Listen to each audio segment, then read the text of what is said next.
Good morning दोस्तों, मैं अपने चैनल टारगेट एक्सप्रेस में आपका स्वागत करता हूं। और आज हम बात करने वाले हैं साइंस के बेहतरीन और मोस्ट इम्पॉर्टेंट क्वेश्चंस के बारे में। ठीक है, हम रेगुलर बेसिस पे साइंस के क्वेश्चन जो कर रहे हैं, ठीक है, जो कि हर एक एग्ज़ाम के लिए महत्वपूर्ण है। ठीक है, और आपको बताना है कि ये जो क्वेश्चन मैं आपको बताता हूँ आपको कैसे लगते हैं। कमेंट करके बताते नहीं हैं आप लोग, तो आप लोग को बताना चाहिए। ठीक है, क्वेश्चन मैं आपके लिए हर एक क्वेश्चन इम्पॉर्टेंट ही लेके आता हूँ। ठीक है, और बात कर लें कि ये क्वेश्चंस कहाँ कहाँ पे आ सकते हैं।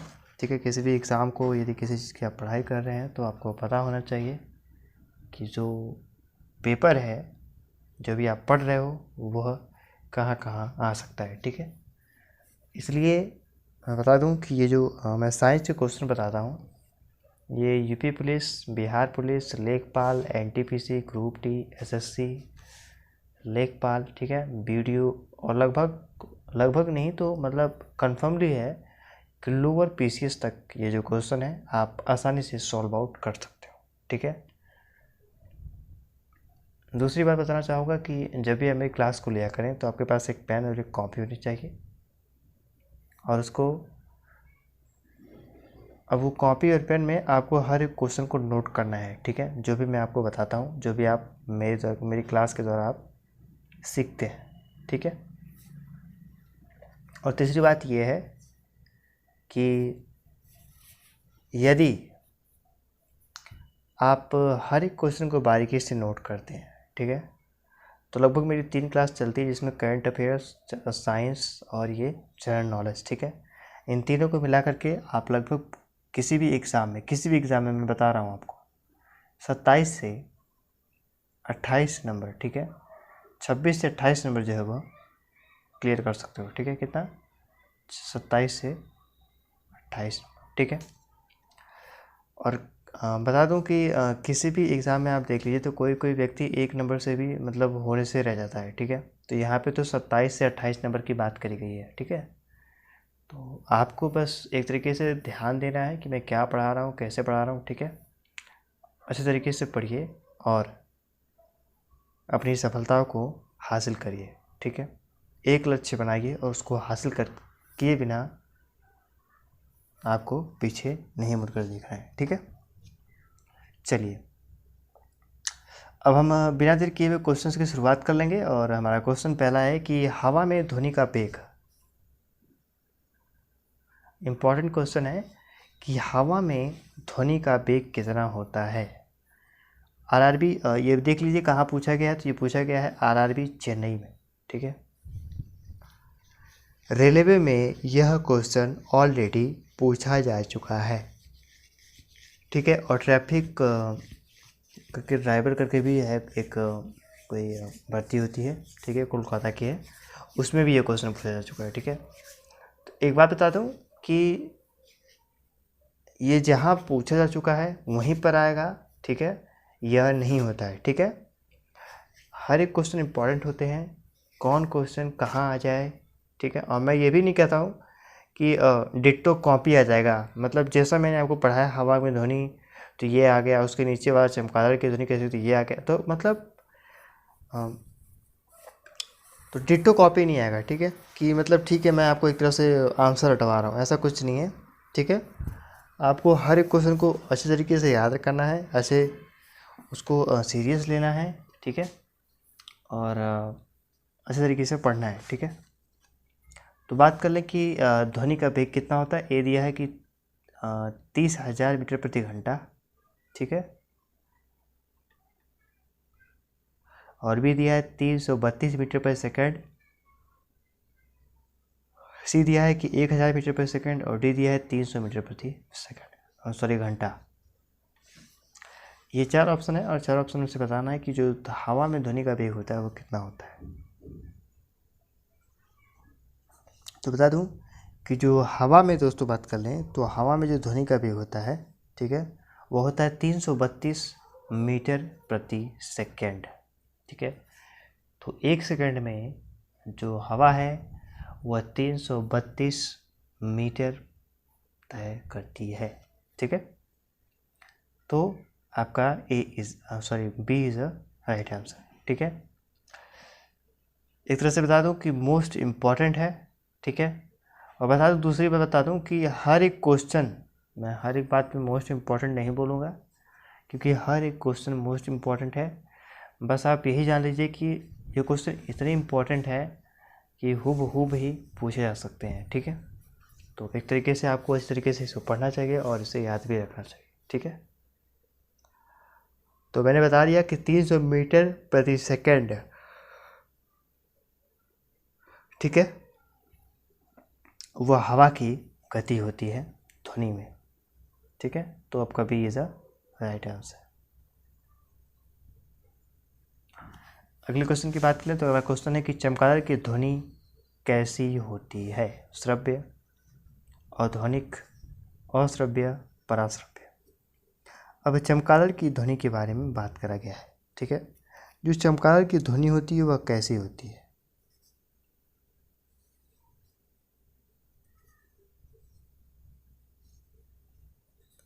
तो दोस्तों बता दूं कि जो चमगादड़ की ध्वनि होती है वह होती है पराश्रव्य। ठीक है, ऑप्शन में आपको श्रव्य, अध्वनिक और अश्रव्य और पराश्रव्य दिया गया है, तो इसका सही आंसर है पराश्रव्य। ठीक है,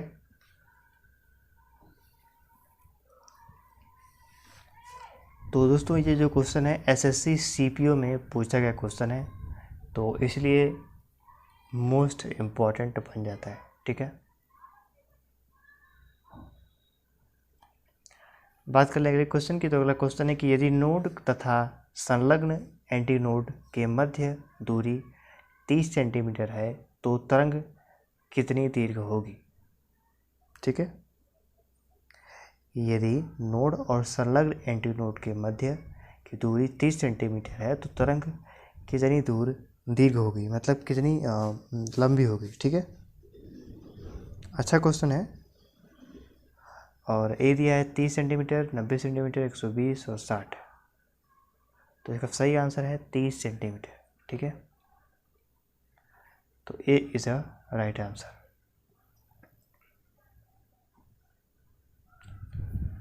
अगले क्वेश्चन की बात करें तो अगला क्वेश्चन है कि जब कोई तरंग एक स्थान से दूसरे स्थान तक जाती है तो वह परिवहन करती है पदार्थ का, ऊर्जा का, द्रव्यमान का और कुछ नहीं।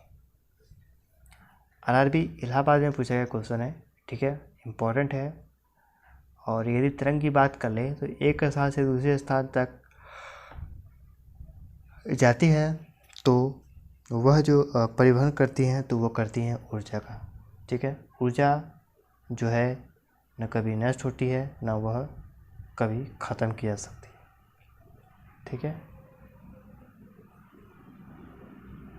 हमारा अगला क्वेश्चन है कि बेल किसकी इकाई है? बेल। ये सारे के सारे क्वेश्चन एक तरह से इम्पॉर्टेंट है और ये क्वेश्चन बेल का जो है वह आरआरबी में पूछा गया क्वेश्चन है। ठीक है, तो इसलिए मोस्ट इम्पॉर्टेंट है। जो बेल की यदि बात करने इकाई तो वो तीव्रता की इकाई जो है वह बेल होती है। ठीक है, इलेक्ट्रिक की बात कर लें तो तीव्र कौन दौड़ता है? तो बैल दौड़ता है, तो बैल है, तो बैल से बेल याद करिएगा। ठीक है,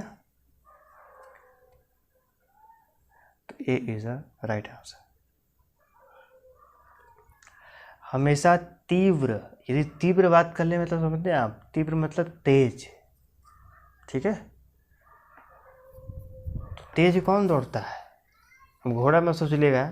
ठीक है, बैल दौड़ता है तो बैल से मतलब बैल याद कर सकते हो आप। ठीक है, ट्रिक है, तो ट्रिक में थोड़ा मोड़ा तो आपको अपने दिमाग को थोड़ा सा एडजस्ट तो करना ही पड़ेगा। ठीक है, कि कैसे याद करें, कैसे क्या है। ठीक है, एक बार अपने दिमाग में बैठा लेंगे आप तो वह कभी भी भूलेगा नहीं।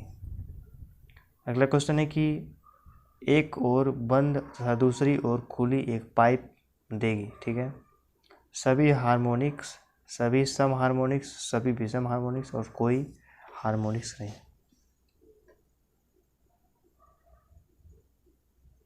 तो दोस्तों इसका सही आंसर है सभी विषम हार्मोनिक्स। ठीक है, तो आपका सी इज अ राइट आंसर।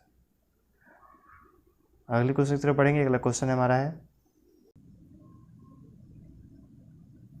हमारा अगला क्वेश्चन आ गया है और हमारा नेक्स्ट क्वेश्चन है कि गर्भाशय में शिशु के विकास की जानकारी हेतु किसका प्रयोग किया जाता है। ठीक है दोस्तों, बता दूं कि ये जो क्वेश्चन है मोस्ट इम्पॉर्टेंट है। ठीक है, क्यों? क्योंकि आपने देखा होगा कि जो गर्भाशय है, ठीक है, तो गर्भाशय जैसे कि जब भी जो महिलाएं हैं, ठीक है, वो प्रेग्नेंट रहती हैं तो उनके जैसे कि उनके गर्भाशय में मतलब बच्चा है या बच्ची है, ठीक है, इसको जानने के लिए, ठीक है, तो बहुत से लोग जो है उसको पता करते हैं। ठीक है, और उसके बाद यदि बच्ची होती है तो बहुत से जो कि नीच प्रवृत्ति के व्यक्ति होते हैं वह बच्चियों को गर्भाशय के अंदर ही जो है वह मार देते हैं। ठीक है, तो एक तरह से मान लिया जाए तो यह एक गैर कानूनी भी है। ठीक है, और यह एक बहुत ही निंदनीय क्रिया है। ठीक है, तो इसको नहीं करना चाहिए, एक तरह से अपील मैं करना चाहूँगा। और बात कर लें कि जो गर्भाशय में जो शिशु की जानकारी देता है वो किस प्रकार प्राप्त की जाती है, तो ए दिया है एक्स किरणों द्वारा, गामा किरणों द्वारा, अल्ट्रासाउंड द्वारा और अल्ट्रा वायलेट किरणों द्वारा। ठीक है, अच्छा क्वेश्चन है और इम्पॉर्टेंट है। दोस्तों बता दूं कि यह जो प्रक्रिया होती है वो अल्ट्रासाउंड के द्वारा होती है। ठीक है, आपने गांव में सुना भी होगा, सुना भी होगा कि वो अल्ट्रासाउंड कराने गई हैं या गए थे, ठीक है, उनके साथ। ठीक है, तो एक तरह से जो अल्ट्रासाउंड में जो किरणें होती है, ठीक है, तो वह इतनी मतलब एक तरह से ऐसी किरणें होती है कि वह जो बॉडी के अंदर जो क्रियाएं चलती रहती हैं वो उसको आप अपने स्क्रीन पे देख पाओगे। ठीक है, कंप्यूटर स्क्रीन पे।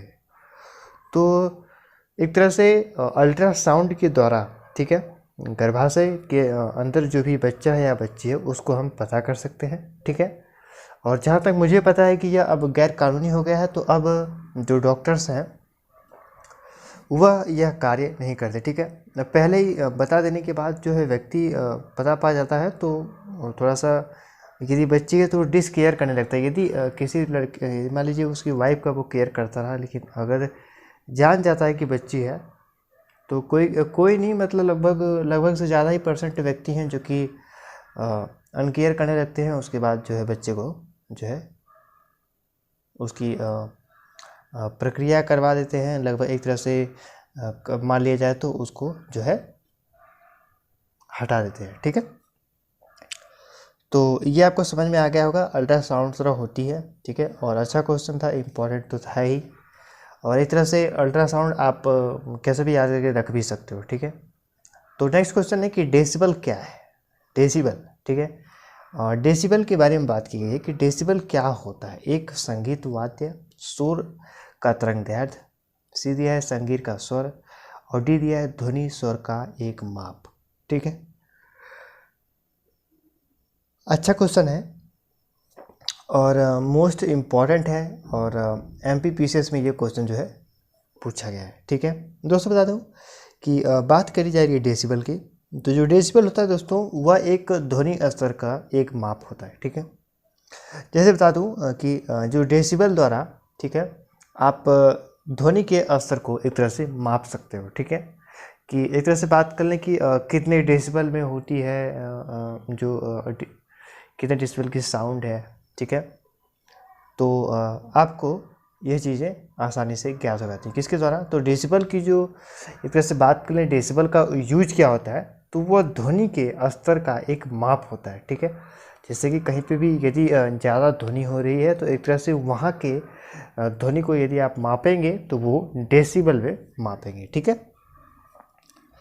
तो अच्छे तरीके से आपको आई थिंक समझ में आ गया होगा। ठीक है, अगले क्वेश्चन की तरफ बढ़ें, और हमारा अगला क्वेश्चन है कि एक जेट वायुयान 2 मैक के वेग से हवा में उड़ रहा है। ठीक है, जब ध्वनि का वेग 332 मीटर प्रति चाल सेकंड है तो वायुयान की चाल मीटर प्रति सेकंड में कितनी होगी। ठीक है दोस्तों, बता दूं कि जैसे कि यदि आप वायुयान में हैं, जैसे कि एरोप्लेन होता है, ठीक है, यदि आप उसमें हैं, ठीक है, और 2 मैक वेग है, ठीक है,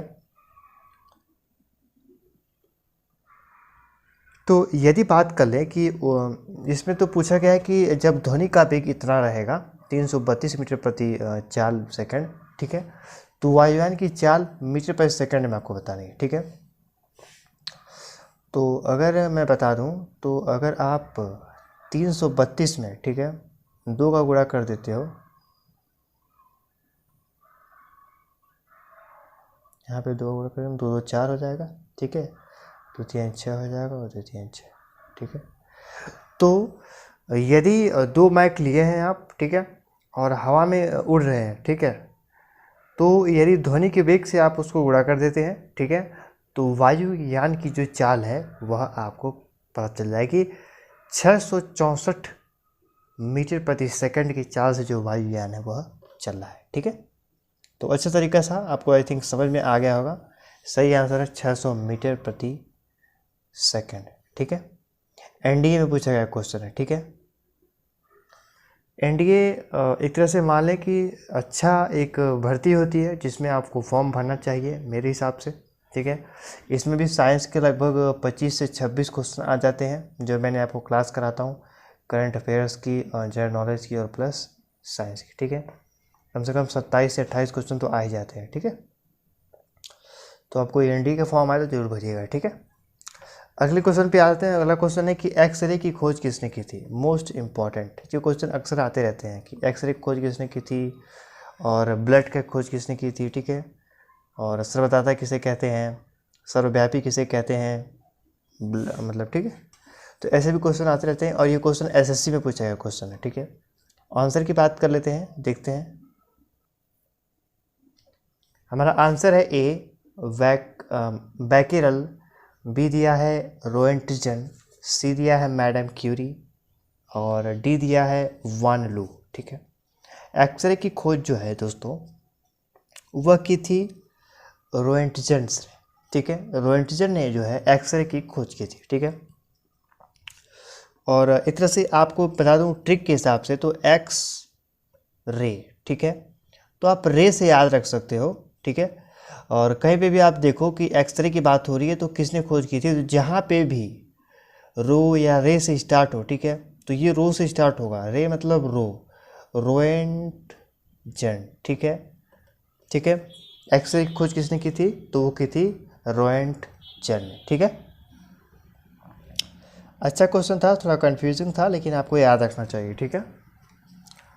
नेक्स्ट क्वेश्चन है कि ध्वनि तरंगों में निम्न में से कौन सी घटना घटित नहीं हो सकती।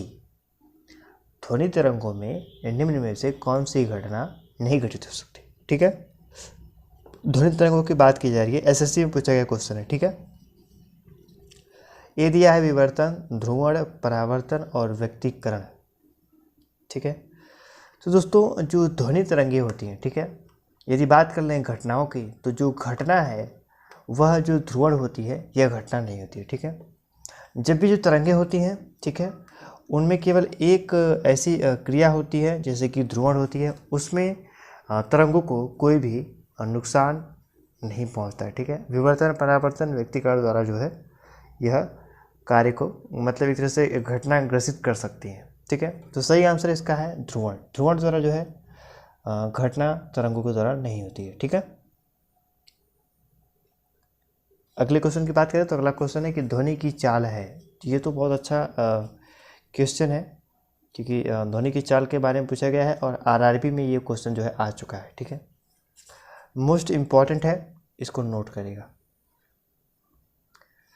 और जैसा कि मैंने आपको पहले बताया कि जो क्वेश्चन है यूपी पुलिस, बिहार पुलिस, लेखपाल, NTPC, group D, RRB, BDO, लेखपाल और लगभग नहीं मतलब कंफर्म आप मान लीजिए लोअर पीसीएस तक ये जो क्वेश्चन है आपके लिए लाभदायक हो सकते हैं, ठीक है।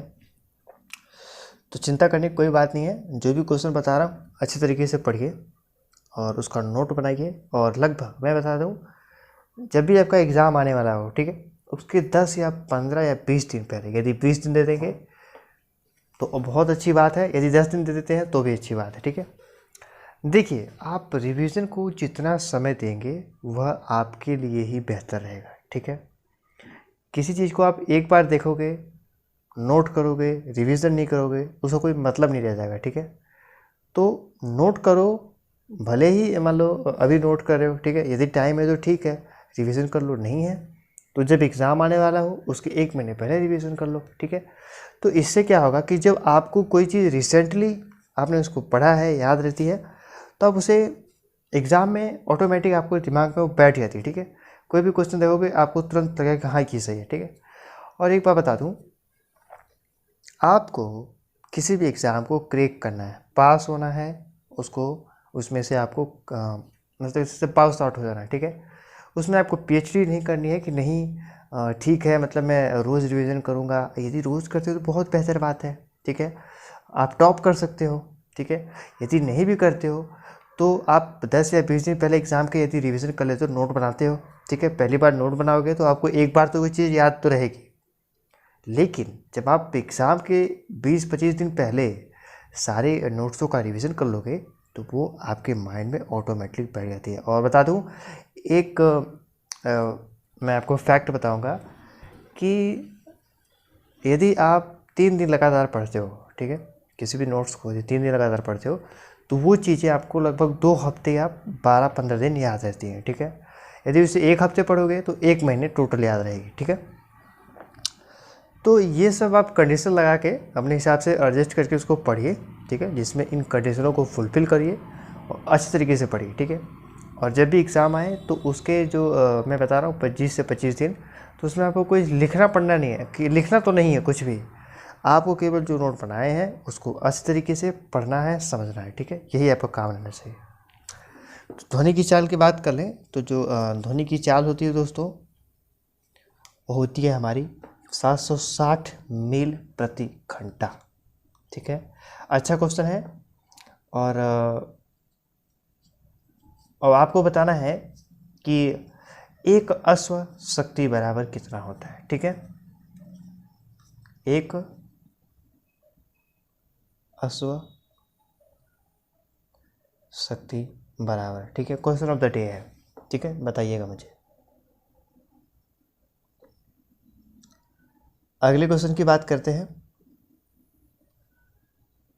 हमारा अगला क्वेश्चन है कि जब हमें कोई ध्वनि सुनाई पड़ती है तो हम इसके सूत्र का अनुमान लगा सकते हैं ध्वनि के आयाम से, ध्वनि की तीव्रता से, ध्वनि की तरंग दैर्ध्य से और ध्वनि के उपस्थिति अधिस्वर से, ठीक है।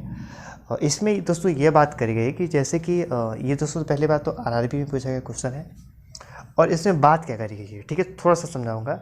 देखिए, जब भी आप कहीं से भी ध्वनि आती है, ठीक है, तो आपको कैसा महसूस होता है, कि आपको क्या लगता है कि कहाँ से आवाज़ आई होगी, ठीक है ना। तो आपको ये फीलिंग आती है कहाँ से आवाज़ आई होगी, ठीक है, क्योंकि ध्वनि जो है, ठीक है, एक तरह से तरंग दैर्ध्य हम उसको मान सकते हैं, तरंग दैर्ध्य में होकर वो चलती हैं, ठीक है।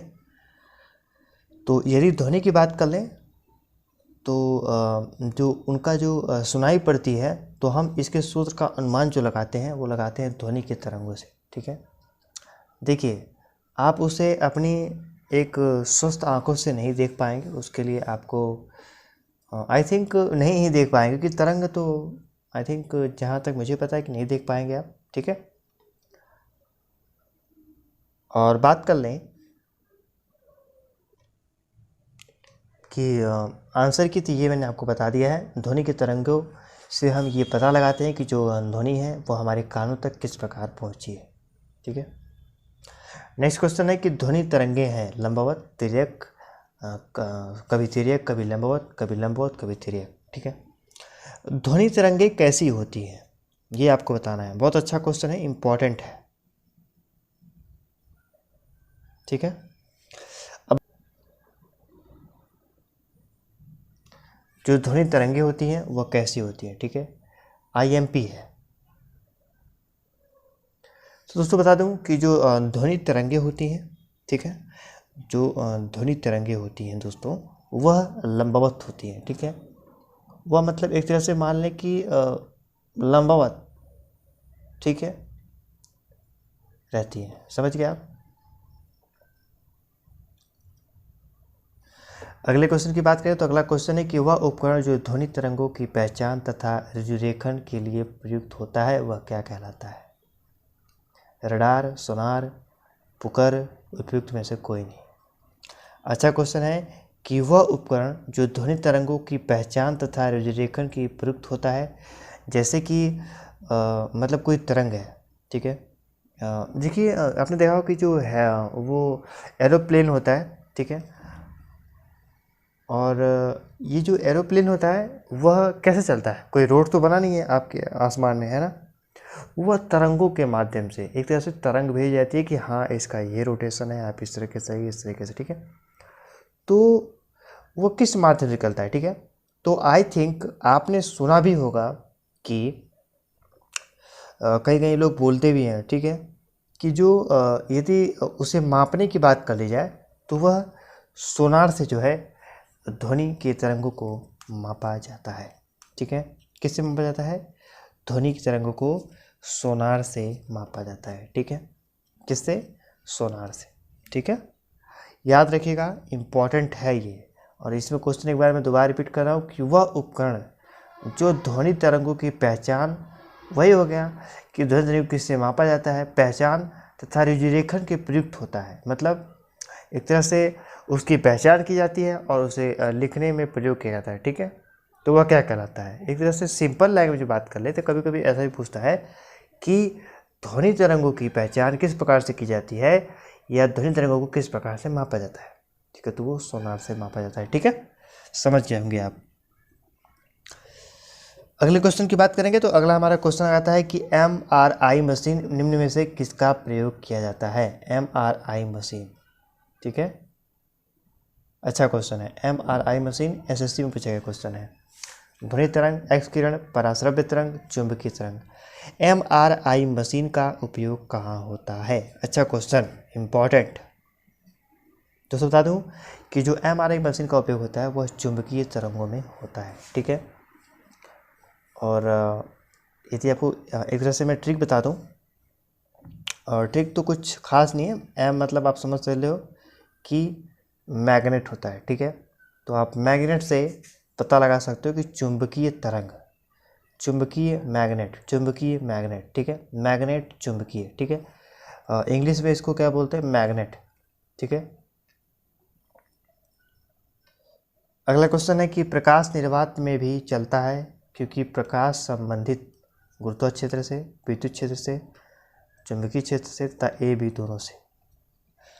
देखिए प्रकाश जो है वह निर्वात में भी चलता है, ठीक है। वह किससे संबंधित है?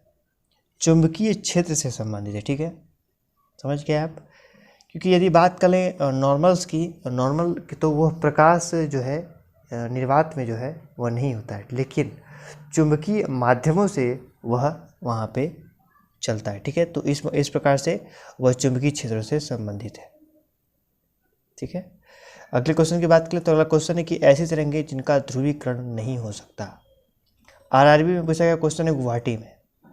जिन ऐसी तरंगें, ऐसी रेज जिनका ध्रुवीकरण नहीं हो सकता। अनुप्रस्थ तरंग, प्रकाश तरंगे, विद्युत चुंबकीय तरंगे और अनुदैर्ध्य तरंगे, ठीक है।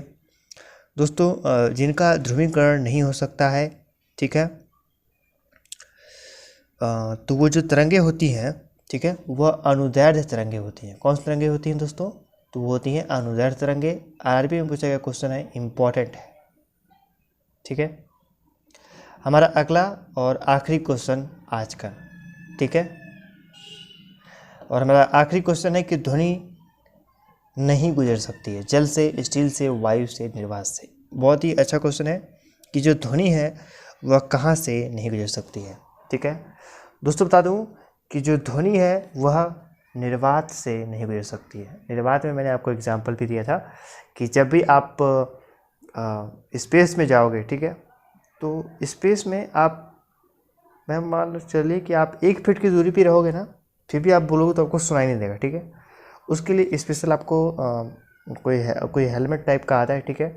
वो अलग सा उनका एक तरह से ब्लूटूथ मान ले, उस तरह से होता है कि आप अंतरिक्ष में आसानी से उस हेलमेट या ब्लूटूथ के माध्यम से कनेक्ट रहो, ठीक है।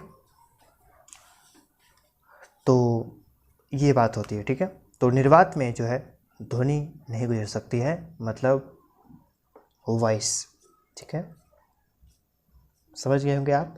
और दोस्तों बता दूं कि ये क्वेश्चन आज के यहीं समाप्त होते हैं। आपको क्वेश्चन कैसे लगे ये कमेंट करके मुझे ज़रूर बताइएगा, ठीक है। और यदि अच्छा लगे आपको मेरे द्वारा बताए क्वेश्चन तो लाइक, शेयर और सब्सक्राइब जरूर करिएगा, ठीक है। मिलते हैं अपनी अगली क्लास में, तब तक के लिए नमस्कार, धन्यवाद, जय हिंद, जय भारत।